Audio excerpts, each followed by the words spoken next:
Praise the Lord. सभी मसीह भाई बहनों को मेरा प्यार भरा नमस्कार। और मैं प्रभु यीशु का धन्यवाद करती हूँ कि खुदावन जो हमारे राजाओं का राजा है, वो प्रभुओं का प्रभु है, जो हमें हर दिन जीवित वचन के द्वारा हमें जीवित रखता है, क्योंकि हमारा पिता जीवित रहे और उसके मानने वाले सभी जीवित रहे। तो मैं आज का जो वचन पढ़ेंगे यूहन्ना 6 का 60 और 61, और आज का जो वचन होगा अनंत जीवन के वचन। तो इस वचन को कोई पढ़ेगा? उसके चेलों में से बहुतों ने यह सुनकर कहा, यह कठोर बात है कि कौन सुन सकता है। यीशु ने अपने मन में यह जानकर कि मेरे चेले आपस में इस बात पर कुड़कुड़ाते हैं, उनसे पूछा, क्या इस बात से तुम्हें ठोकर लगती है? हालेलुया। प्रभु का धन्यवाद करते हैं कि जहाँ वचन में ही पहले क्या है कि यीशु मसीह ने लोगों के मन की बात को जानकर अपने चेलों की, और यीशु ने अपने मन में ये जानकर कि मेरे चेले आपस में इस बात पर कुड़कुड़ाते हैं, कि उनसे पूछा क्या इस बात में तुम्हें ठोकर लगती है। और परमेश्वर का वचन अगर 62 में देखेंगे तो यहाँ वचन में लिखा है कि यदि तुम मनुष्य के पुत्र को जहाँ वह पहले था वह ऊपर जाता देखोगे तो क्या होगा। आत्मा तो जीवनदायक है और शरीर से कुछ लाभ नहीं है। जो बात मैंने तुमसे कही है वे आत्मा और जीवन है, परंतु तुम में से कुछ ऐसे हैं जो विश्वास नहीं करते, क्योंकि वे यीशु पहले से ही जानता था कि जो विश्वास नहीं करते वे कौन हैं और कौन मुझे पकड़वाएगा।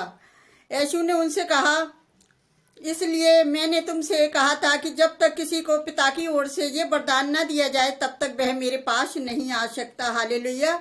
तो परमेश्वर का वचन हमें यहाँ बता रहा है कि अगर हम 44 में देखेंगे तो वचन में लिखा है कि जब तक प्रभु यीशु किसी को परमेश्वर पिता ना खींचे जब तक वो प्रभु यीशु मसीह के पास नहीं आ सकता। तो वो परमेश्वर महान है, वो राजाओं का राजा है, वो प्रभुओं का प्रभु है। बिना उसकी इच्छा के कोई उसके पास नहीं आ सकता। तो परमेश्वर के अगर हम वचन में 44 में देखेंगे, कोई मेरे पास नहीं आ सकता जब तक पिता उसे खींच ना ले। यीशु ने के विचार को दोहराते हुए कोई व्यक्ति ये ना सोचे कि वे केवल अपनी सोच या इच्छा से मसीह के पास आ सकता है। उसे पहले परमेश्वर के द्वारा खींच कर निकट लाया जाना अवश्य है। हालेलुया। यीशु ने ये सच्चाई को भिन्न शब्दों में दोहराते हुए परमेश्वर लोगों को शिक्षा देने के द्वारा उन्हें अपनी ओर खींचता है। ऐसे प्रत्येक व्यक्ति जिसने परमेश्वर से शिक्षा पाई है, उसके वचन को सुना है, मसीह की ओर से आता है। हालेलुया। अगर हमारी बुद्धि परमेश्वर की आत्मा के द्वारा प्रकाशित नहीं है तो हम मसीह के पास नहीं आ सकते। और ये इस बात पर ध्यान देने योग्य बात है कि परमेश्वर की शिक्षा देता है, लेकिन हमें सिखाना चाहिए। हालेलुया। जब तक हम किसी को परमेश्वर के बारे में नहीं बताएंगे, परमेश्वर का वचन कैसे लोगों तक पहुंचेगा।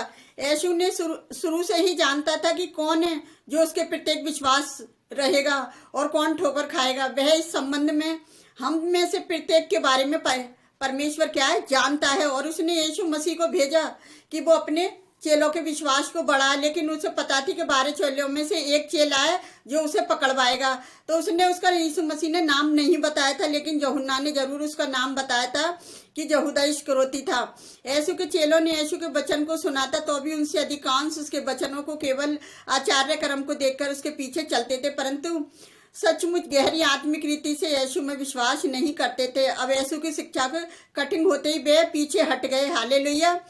तभी यीशु ने उन्हें स्मरण दिलाया कि जब तक किसी व्यक्ति को परमेश्वर पहले नहीं खींचता तब तक वह उसके पीछे नहीं चल सकता। हालेलुया। कोई मेरे पास नहीं आ सकता जब तक पिता उसे खींच ना ले। हालेलुया। परमेश्वर का धन्यवाद करते। यदि परमेश्वर किसी व्यक्ति को अंधकार और पाप से पहले खुद बाहर नहीं निकालता तो वह व्यक्ति परमेश्वर के पास कभी नहीं आ सकता। कोई पापी अपनी इच्छा से परमेश्वर की ओर कभी मन नहीं फिरा सकता, हमेशा अपने पाप में बना रहता है।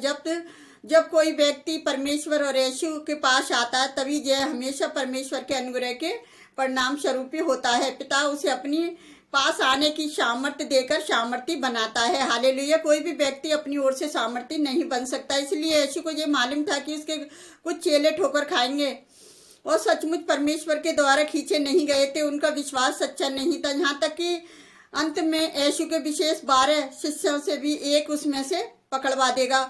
तो वो पकड़वाने वाला चेला कौन था? वो यहूदा इस्करियोती था और शैतान उसमें समा चुका था, लेकिन यीशु मसीह को पता थी कि इनमें से मुझे एक पकड़वाएगा। तो मेरे प्रिय भाई बहनों, सचमुच अंत के दिनों में ऐसा ही हो रहा है कि लोग विश्वास में, कुछ लोग परमेश्वर की ओर से खिंचे हुए नहीं हैं और वो विश्वास में चमत्कारों के द्वारा विश्वास में आ रहे हैं कि चमत्कारों को देखें। और लेकिन मैं आपसे बताना चाहती हूँ कि हमें जिंदा खुदा पर विश्वास रखना चाहिए। अगर हमारा परमेश्वर पे सच्चा विश्वास है, जो कि वचन में लिखा है, जब तक तुम मुझे संपूर्ण मन से, हृदय से मेरे पास नहीं आओगे, मैं आपकी प्रार्थना नहीं सुनूंगा। तो हमें सच्चे मन से और हृदय से परमेश्वर के पास जाना चाहिए। परमेश्वर के वचन में लिखा है, जो मांगो तो तुम्हारे लिए हो जाएगा। तो परमेश्वर हमारे सबके लिए जो कुछ अच्छा करता है वो हमारे अच्छे और भले के लिए करता है। तो इन अंतिम दिनों में अंतिम वचन जो चल रहा है, कोई भी घबराए ना, परेशान ना हो किसी बात से, और परमेश्वर के वचन का ज़्यादा से ज़्यादा प्रचार हो, ताकि बहुत से लोग बचाए जा सके और जीवते परमेश्वर पे भरोसा रख सके। क्योंकि जब तक परमेश्वर किसी को नहीं खींचेगा, कोई किसी का धर्म परिवर्तन नहीं कर सकता और कोई उसके मन का परिवर्तन नहीं कर सकता, जब तक परमेश्वर उसे खींच कर यीशु मसीह के पास नहीं लाता। बहुत सारे लोग हैं जो यीशु मसीह की ओर जा रहे हैं, तो वो परमेश्वर की ओर से खिंचे हुए लोग हैं और वो किसी की ओर से खिंचे हुए नहीं है, सिर्फ वो परमेश्वर की ओर से खिंचे हुए लोग हैं। तो मैं परमेश्वर का धन्यवाद करती हूँ, खुदावन ने सुंदर वचन देकर आशीषित किया है। तो इस वचन को ग्रहण करें और हमारी वीडियो को ज़्यादा से ज़्यादा शेयर करें और हमें लाइक, कमेंट, सब्सक्राइबर करें, ताकि हमारे ये परमेश्वर का जो वचन है वो ज़्यादा से ज़्यादा लोगों तक पहुँच सके। कि इन अंतिम दिनों में वचनों पर ध्यान दें और वचनों की तरफ अपना ध्यान रखें और किसी विपत्ति की ओर अपना ध्यान ना रखें, क्योंकि विपत्ति से बचाने वाला परमेश्वर जो हमारे साथ है, वो हमारी अगुवाई करेगा और हमारे आगे आगे चलने वाला प्रभु ऐसे हमारे साथ है। हालेलुया। तो आइए हम आप सबके लिए प्रार्थना करते हैं, आप भी हमारे साथ मिलकर प्रार्थना करें। Hallelujah, hallelujah. धन्यवाद, धन्यवाद राजाओं के राजा, प्रभु के प्रभु, धन्यवाद करते हैं सुंदर वचन के लिए पिता। सचमुच अनंत जीवन की बातें तो आपके पास है पिता, और जब तक आप किसी को ना खींचे कोई आपके पास नहीं आ सकता पिता। कोई किसी का धर्म नहीं बदलवा सकता प्यारे जो वो परमेश्वर, लेकिन आप ही हैं जो लोगों के मन में परिवर्तन करने वाले हैं पिता।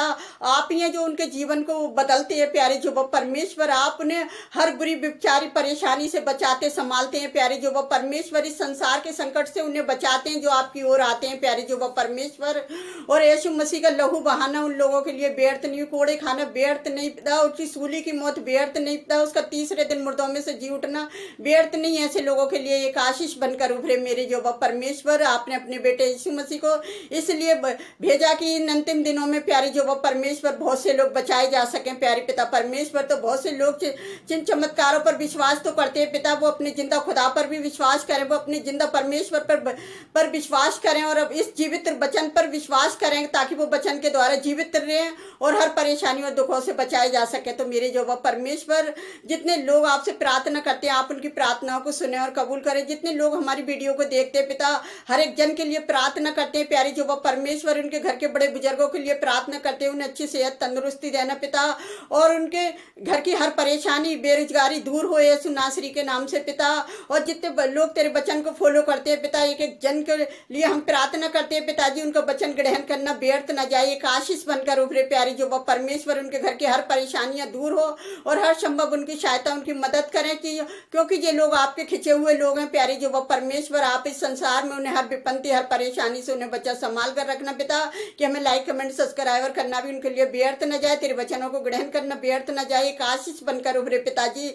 और मैं उनके लिए भी प्रार्थना करती हूँ जो अपने बच्चों की ब्याह शादी के लिए लोग परेशान हैं पिता, आप उनकी भी सहायता मदद करें। जो कर्जे से परेशान है आप उनकी भी परेशानियों को दूर करें पिता, आप सबकी परेशानियों को दूर करने वाले पिता, आप उनके साथ हैं मेरे जो वो परमेश्वर। और मैं अपने देश के भी के लोगों की भी सारी चिंताएं आपके ऊपर डालती प्यारे जो वो परमेश्वर। जो विश्वास के साथ आपके पास आता है आप उनकी प्रार्थनाओं को सुनते हैं पिता, और आपने हम सबकी प्रार्थना का हाँ और आमीन में जवाब दिया है पिता। जितने लोगों ने हमारे साथ मिलकर प्रार्थना करी, सबकी प्रार्थना को सुना और कबूल किया, उसके लिए हम धन्यवाद करते हैं मेरे यीशु राजा। हम जो भी मांगते हैं इसको पवित्र और सामर्थी नाम पर आमीन। God bless you all.